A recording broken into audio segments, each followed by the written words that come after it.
मित्रों, अभी हम वहाँ पहुँचे हैं हिंदी के कालजयी साहित्यकार गजानन माधव मुक्तिबोध की इस पावन भूमि में राजनांदगांव में। राजनांदगांव के दिग्विजय महाविद्यालय का यह परिसर उनकी शिक्षकीय यात्रा का एक पड़ाव रहा है। अपने अंतिम जीवन के कुछ वर्ष राजनांदगांव में ही प्राध्यापक के रूप में कार्यरत होकर मुक्तिबोध जी ने अपने रचना कर्म का एक बड़ा काम उन्होंने किया था। अभी मैं यहाँ उपस्थित हूँ इस गैलरी में, जहाँ पर मुक्तिबोध जी की स्मृतियों को संजो कर रखा गया है। और इस स्मृति संग्रहालय में हम देख सकते हैं विभिन्न चित्र यहाँ पर लगे हुए हैं, जो उनकी जीवन की विभिन्न अवस्थाओं को दर्शाती है।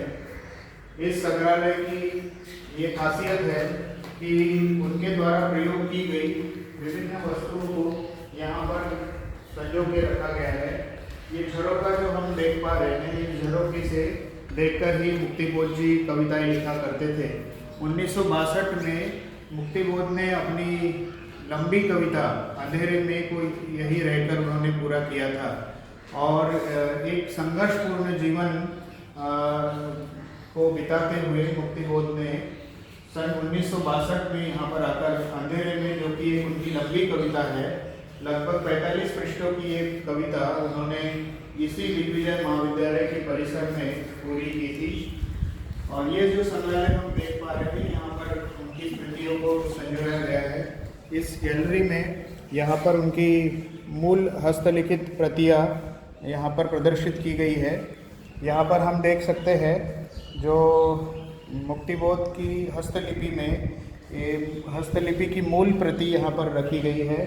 और ये विभिन्न किताबें हैं, जिसमें सन 1958 की दिग्विजय महाविद्यालय की पत्रिका 1958-59 सत्र की ये यहाँ पर प्रदर्शित की गई है।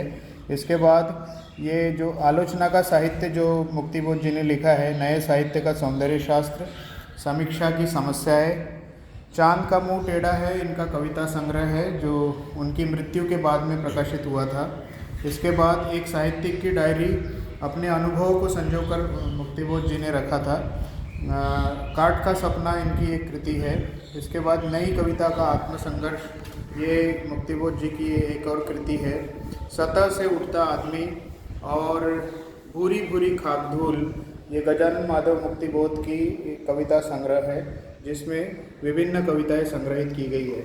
तो हम देख पा रहे हैं कि यहाँ पर बाद में उनकी मृत्यु परांत भी मुक्तिबोध की रचनावली को प्रकाशित किया गया है, जो उनके संपूर्ण साहित्य का लेखा जोखा प्रस्तुत करती है। इस तरह से यहाँ पर हम देख पा रहे हैं ये कुछ पत्र जो उन्होंने लिखे थे, उन पत्रों को भी यहाँ पर प्रदर्शित किया गया है। तुम्हारा पत्र नाम से मुक्तिबोध की कविता तुम्हारा पत्र आया की हस्तलिखित प्रति यहाँ पर प्रदर्शित की गई है। इसके बाद मुक्तिबोध ने विभिन्न समयों पर लिखे गए उनके हस्तलिपि को भी यहाँ पर प्रदर्शित किया गया है। मुक्तिबोध की जीवन की विभिन्न परिदृश्यों को दिखाता हुआ युवा मुक्तिबोध की चित्र यहाँ पर है। उनका पारिवारिक सदस्यों के साथ में ये चित्र यहाँ पर प्रदर्शित किया गया है।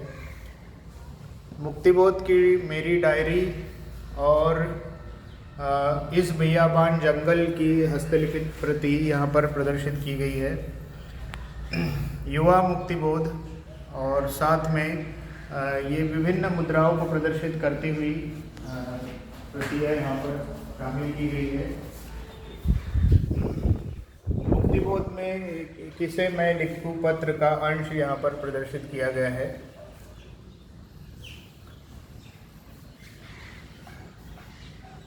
उनके द्वारा पहना गया कोट यहाँ दिखाया गया है। और ये जो हम यहाँ पर देख पा रहे हैं, एक चक्करदार सीढ़ी, जिसका उल्लेख उन्होंने कई कविताओं में किया है। एक प्रतीक रूप में एक चक्करदार सीढ़ी का प्रदर्शन उन्होंने कई जगहों पर अपनी कृतियों में किया है।